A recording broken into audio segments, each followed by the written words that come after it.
Istri mantan Bupati Muratara, Lia Mustika Syarif, kenang percalian Puri, chat terakhir soal mimpi.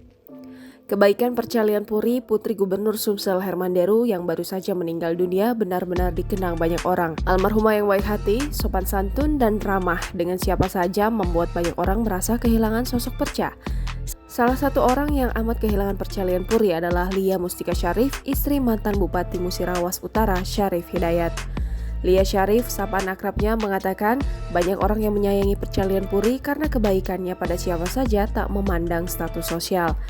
Lia Syarif mengungkapkan komunikasi terakhir dirinya dengan percalian Puri belum lama ini melalui pesan pribadi Instagram sulit dilupakan.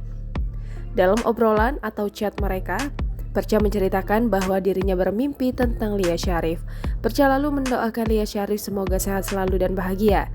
Lia Syarif pun membalas doa Perca dengan doa yang sama dan ditambahkan agar Perca panjang umur.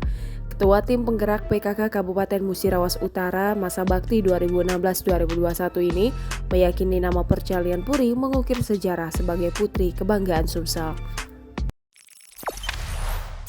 Jangan lupa subscribe, share, komen, dan like ya!